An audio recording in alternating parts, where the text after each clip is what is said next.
Hello সবাইকে। আজকের এই ব্লগটা দেখে তোমরা বুঝতে পেরেই গেছো যে এটা আমাদের থার্ড ডে অফ কালী পূজা।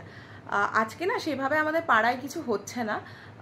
পাড়ায় তিনজন খুব কাছের মানুষই আমাদের আর কি মারা গেছেন, তো সেই জন্য আমাদের এবার সাংস্কৃতিক অনুষ্ঠানটা করা হচ্ছে না।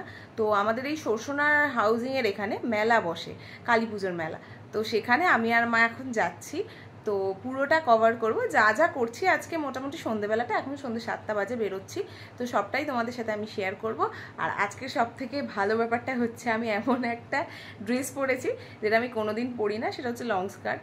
সামহাও আমার পরা হয়ে ওঠে না, বাট আমার মায়ের খুব ইচ্ছা ছিল, সেই জন্য আমি পরেছি। চলো তোমাদেরকে দেখাই।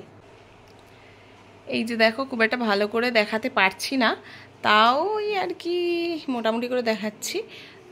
এইটা হচ্ছে মা কিনে দিয়েছিল বহু বছর আগে, পরা হয়ে ওঠেনি, ফাইনালি আজকে আর কি আমি এটা পরেছি।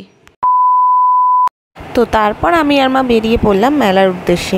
এই যে এটা দেখছো, এগুলো আমাদের পাড়ার আর কি বাড়ি, কিছু সব জায়গাগুলোই খুব সুন্দর করে সাজিয়েছিল, সেইটা আর কি দেখতে দেখতে আমি আর মা মেলার দিকে যাচ্ছিলাম। বেশ খানিকটা আমাদের হাঁটতে হয়, অন্তত ধরো 10 মিনিট 15 মিনিট তো অন্তত হাঁটতেই হয় মেলা যাওয়ার জন্য। তো তারপর ফাইনালি পৌঁছালাম। তো মেলাটা কিন্তু বেশ বড় রকমেরই হয়, কিন্তু এবার কেন জানি না মনে হলো যে আর একটু বেটার হতে পারতো, কারণ অন্যবার মেলা আরও অনেক বড় বসে, অনেক দোকানও বসে, এবার একটু সেই তুলনায় কম দোকান বসেছে। আর আমার অনেক পছন্দের কিছু স্টলও রয়েছে খাবারের, যেগুলো এবছর দেখলাম বসেনি, কিন্তু তার জায়গায় আবার অন্য নতুনত্ব অনেক খাবারের স্টল বসেছে। এই যে চুড়ির দোকানগুলো দেখছো না, এগুলো আমাদের এই মেলাটায় অন্য বছর বসে না, কিন্তু এই বছর দেখলাম আবার বসেছে এবং বেশ ভালো রকম সেলও হচ্ছে। তো তারপর তো মায়ের সব থেকে পছন্দের জায়গা কাচের দোকানের, মানে কেন যে ভালো লাগে জানি না, সব মায়েদেরই তাই। ওই দোকানটায় গেলাম, দেন কিছু পছন্দ হলো না, ওই আর কি দেখলাম ঠেকলাম, দেখে ওখান থেকে আবার নেক্সট দোকানে গেলাম। তো কী বলো তো, সবসময় না ওই কানের দুল গলার হার সারাদিনই তো কিনছি, ওই জন্য এখন আর ওগুলো দেখে ঠিক অতটা সবসময় আগ্রহ আসে না। মনে হয় বাড়ির প্রয়োজনীয় কিছু আসবাবপত্র কিনি, আর কাউকে কিছু গিফট দেওয়ার হলে হয়তো কিনে বাড়ি যাই।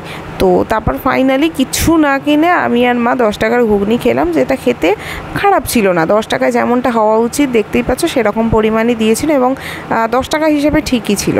তো তারপর দেখলাম এইসব রঙিন আর কি বিভিন্ন জুসের দোকান হয়েছে, যেগুলো আমাদের ছোটোবেলায় ছিল না, এখন যত বড় হচ্ছে। তারপর এই ক্রিস্পি চিকেন খেয়েছিলাম, যেটা মা ডগিকে দিয়ে দিয়েছিল হাড়গুলো। তারপর দেখলাম একটা দাদা গন্ধরাজ এগরোল বানাচ্ছে, যেটা আমি প্রথমবার জীবনে দেখলাম। তারপর সেটা খেয়ে এই ফুচকা আর জিলিপি খেয়ে বাড়ির পথে রওনা দিলাম।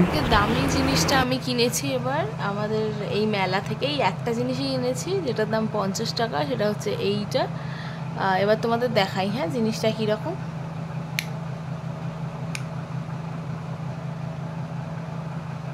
সত্যি এটা খুব দামি একটা জিনিস না, মানে ঘুমের সময় ঘুমোতে যাওয়ার আগে এই আলোটা দেখে ঘুমোতে যাওয়া, আর ঘুম থেকে উঠে এই আলোটা দেখা, মানে এর থেকে স্পেশাল আমার মনে হয় না আর কিছু কারোর কাছে হতে পারে, আমার কাছে অ্যাটলিস্ট নয়। তো আমি এই মায়ের মুখ দেখে ঘুমোতে যাব সেই আশায় সব থেকে দামি জিনিসটা আমি কিনেছি।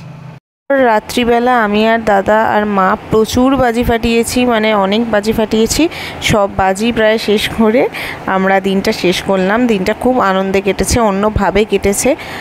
দেখা হচ্ছে নেক্সট ব্লগে। তোমাদের কালী পুজো কেমন কাটছে অবশ্যই জানিও, আর আমার ভিডিওগুলো ভালো লাগলে লাইক কমেন্ট আর সাবস্ক্রাইব করো।